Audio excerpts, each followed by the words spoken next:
Hola amigos, hi, this is Billy Sheehan. I'm here to talk to you today about my live setup. It's the first day of a Winery Dogs tour here in Bergen, New Jersey, I believe we are, at some nice little theater.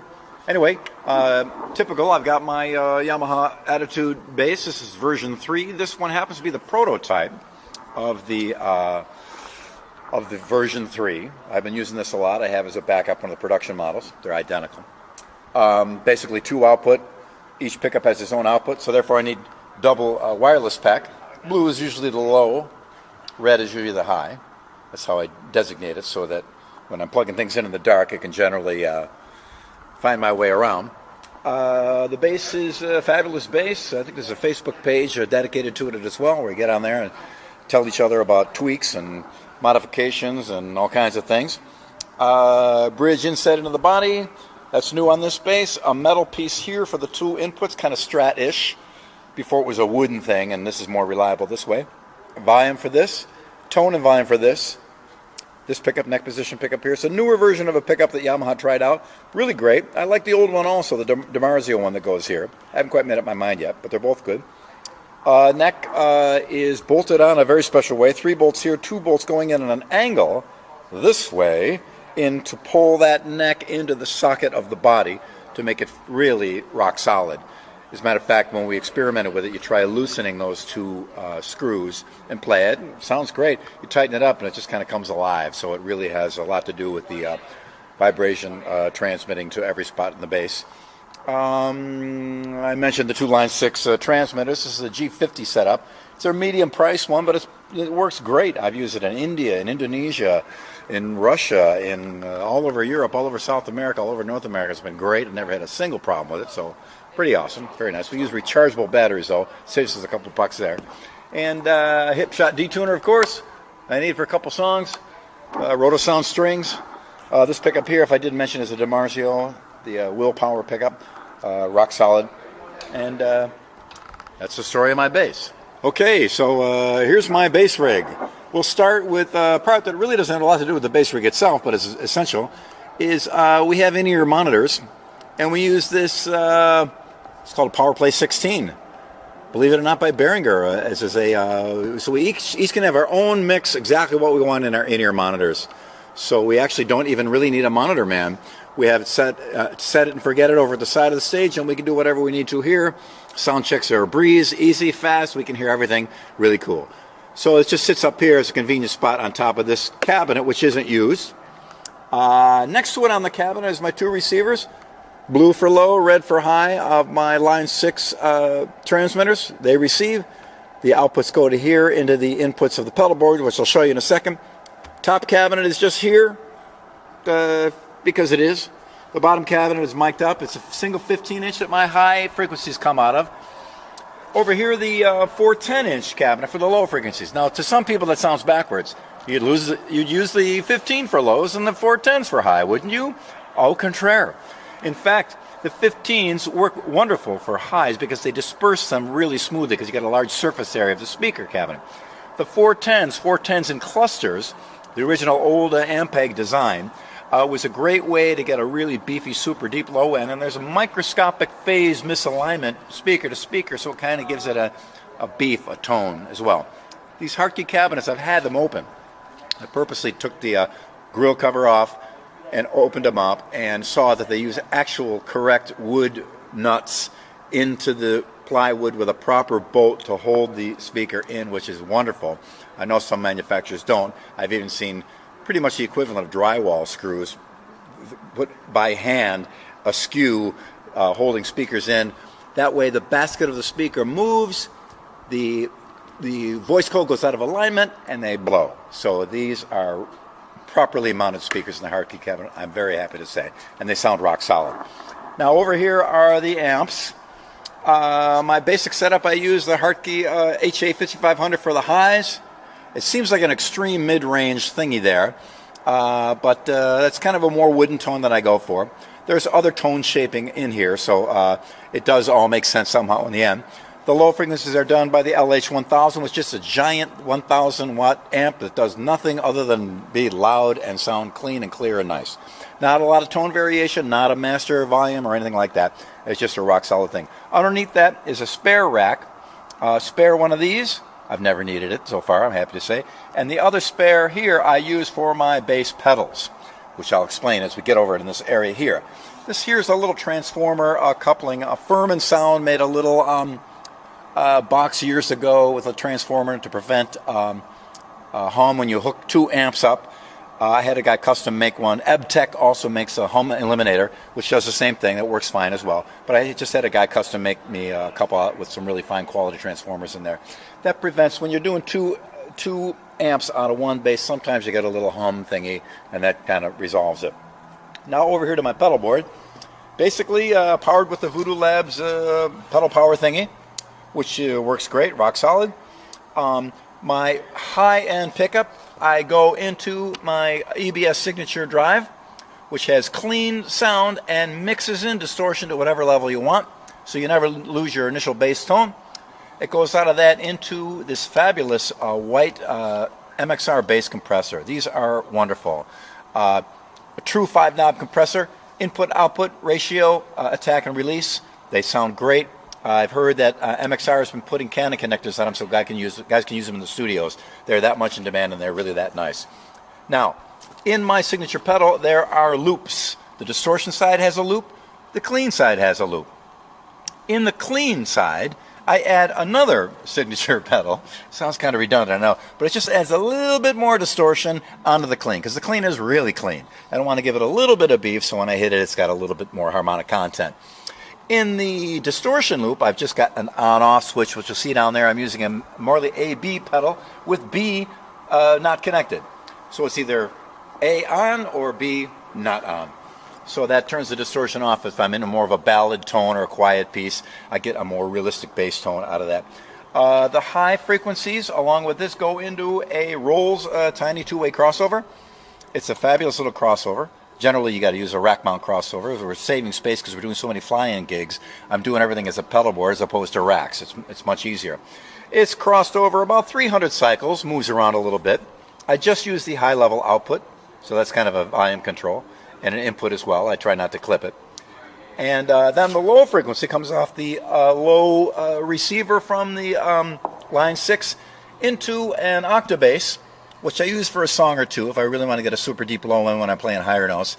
EBS, again, great little octave thing for bass. It really goes super low. I've used it in cases where I needed a 5-string or I needed a low B. You can get out of this really great, so it really works good. And then again into another MXR compressor. The compression, I'm lightening up on a lot of compression these days, so it's not that hot, but it's still really a smooth, beautiful, wonderful compressor. Behind that, you may see a little glowing thing back here. Basically, it's a Roland Sonic Cell synthesizer with a MIDI mouse changing its programs. Plugged into it in this MIDI merger is this MIDI mouse, this sample cell, and the pedals themselves, which are powered by this little thing. Keith McMillan made an incredible device, which I'll show to you now over this way, if the camera will follow me. Right out here, this is the Keith McMillan 12-step. There are 12 notes. You can miraculously program in anything your little heart desires. You can program in full chords, octave up, octave down, whether the note stays on until you touch it to turn it off again. It'll latch. It'll do so much. I called Keith McMillan a couple years ago and told him how badly I wanted to have something like this, because he made something that looked kind of like this, but it was only MIDI switcher. I think it was called the Soft Step. I said, can you move those things around in a keyboard configuration and make it so I can play pedals with that thin, tiny, compact. I have it mounted on a piece of wood, just because sometimes you get on a stage that has carpeting or something, and I want to move around. Also, a little extension on the wood will help prevent this connector from being kicked or knocked off, so that's why. But the thing itself is only this big. Fits right in your gig bag. It's awesome. It does more than I could ever describe to you in less than half an hour. But it is really a fabulous device.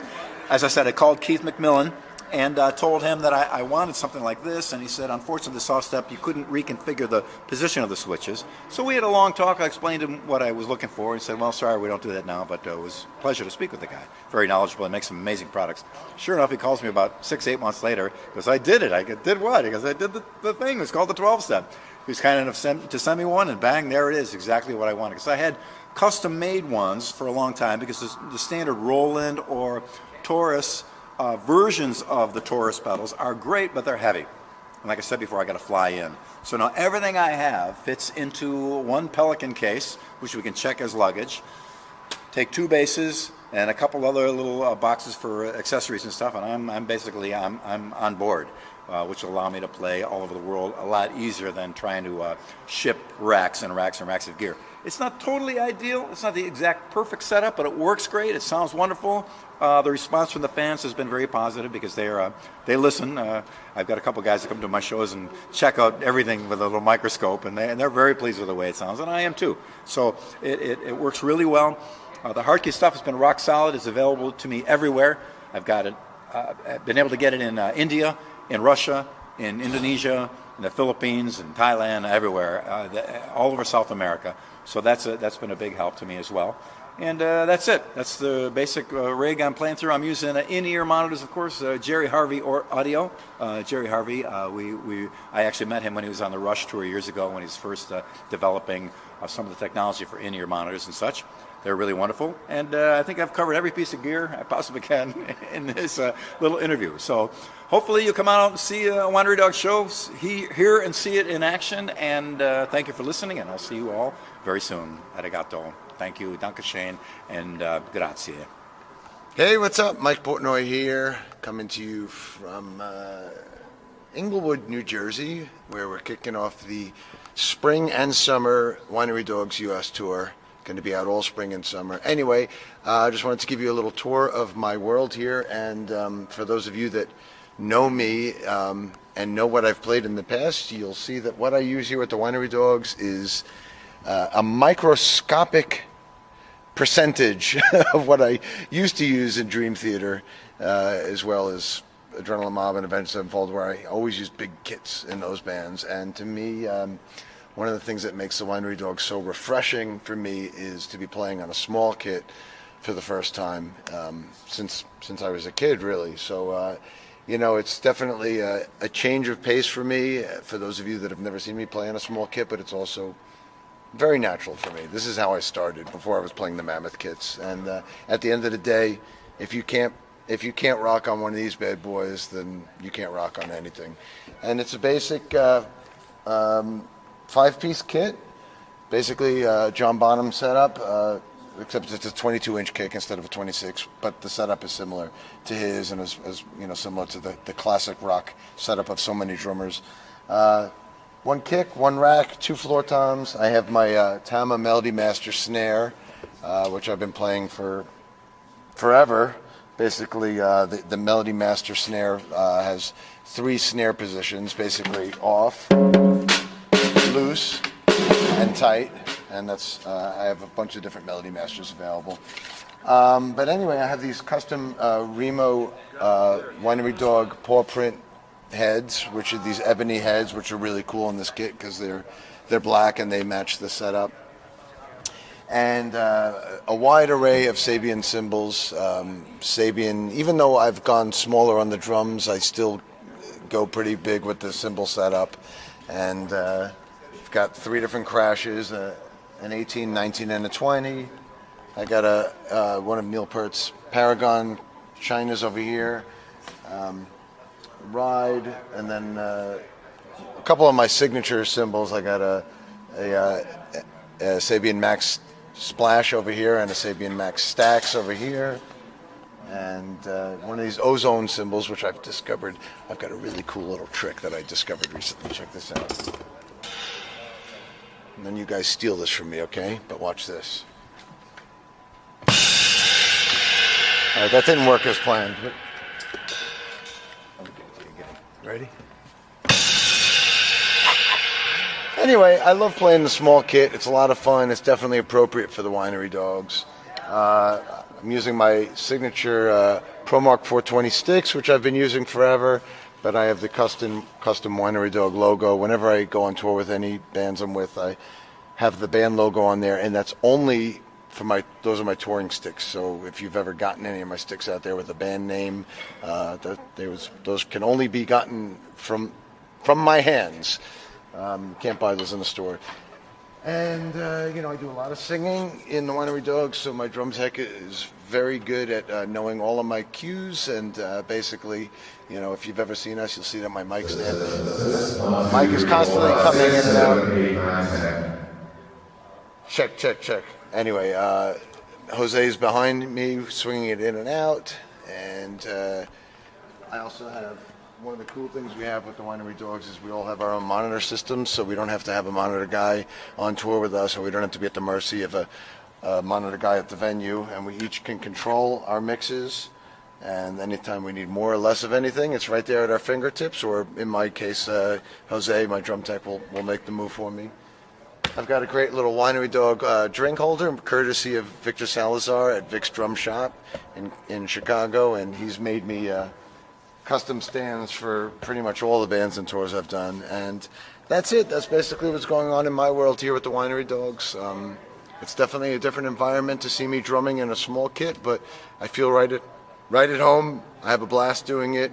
I have a blast playing with Richie and Billy, two amazing musicians, and come out and see the Winery Dogs this spring and summer. We're going to be all over America all summer long, so come on out and check out a show, and see you there. So I'm Richie Kotzen, and I'm here going to show my rig that I'm using on the latest Winery Dog tour in the United States. And first off, I've got my signature model Fender Telecaster that I've been using for a very long time. And it's on basic first look, it's a Telecaster, but there's some interesting things. One of the things I did was add the comfort cut so that it actually feels a little more comfortable, and we tailored this part as well. In the middle position, the tone knob is replaced with a series parallel switch, so you get an extra sound out of that position. This is the DiMarzio, this is the Twang King, first of all. That's the Telecaster Twang King made by DiMarzio, and this one's called the Chopper T. And these have been in the guitar since they started making it in 1996, I believe the first one was made. And I modified this. I added a switch here. What this is a guitar tuner. It's aftermarket, made by a company called N-Tune. Turn that on, it cuts the output, and I can tune the guitar anywhere, which is very convenient. The neck is made to my specs. It's a larger neck, and we went through a bunch of different necks before I settled on this one. And for me, it's just really comfortable. And large 6100 frets, maple neck. And the only other aftermarket thing that I do when I get the guitar is sand the finish off, because I prefer no finish, and also add this drop D tuner so that I get the low D with just one hit right there. And that's pretty much it for the guitar. Okay, so this is a pedal that Tech 21 makes that I had a hand in designing. They're calling it the Fly Rig, and this is my personal version. And I tuned this to my taste. We spent a lot of time working on the overdrive, which is a two-stage overdrive. So you have the basic overdrive and the boost, and you can use them together or one or the other. And when you select it, the potentiometers light up so you know it's on. And this is the delay, which has a tap tempo, and it has also a very cool drift feature, so you can get a little bit of a chorusing effect if you want that. And we had an extra spot, so we added a reverb, but with the reverb you have the option of using the Sans amp, which can take any amplifier and modify the tone.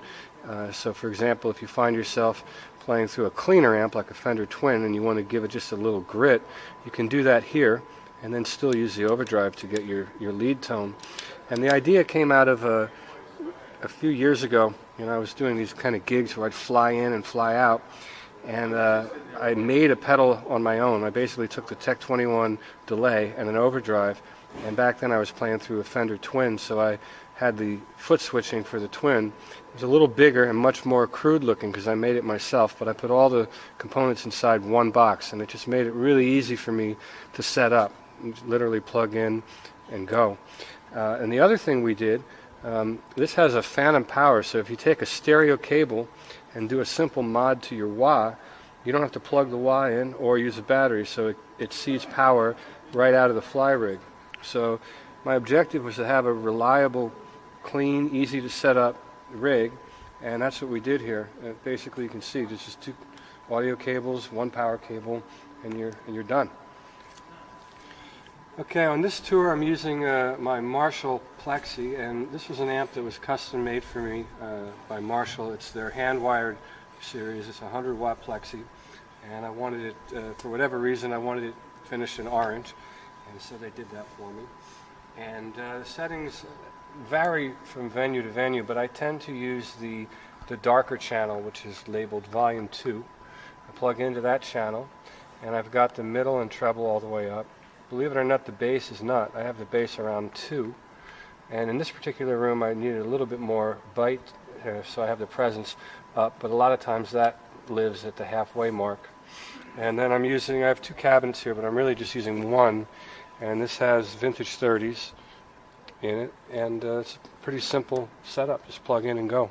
All right, so the acoustic I'm using is a Taylor 12-fret model, and I had them make that for me, and that's by far one of the best acoustics I've ever owned. It just plays great, very easy to play, sounds really big, even though it looks smaller. The reason why it looks smaller is because the neck joins the body at the 12th fret rather than the 14th fret, which is more common on a steel string acoustic.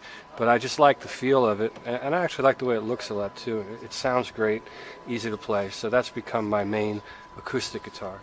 And then if you look over here, I have a song that I play electric piano on. A company called Vintage Vibe made this for me, and this is kind of doing their own thing. It's got a very cool sound and a great dynamic range. It just responds amazing, and like I said, they do their own thing. It's called the Vintage Vibe. It's light enough that you can travel with it easily, and it's got a lot of options with tone controls and a tremolo circuit. So that became my main piano.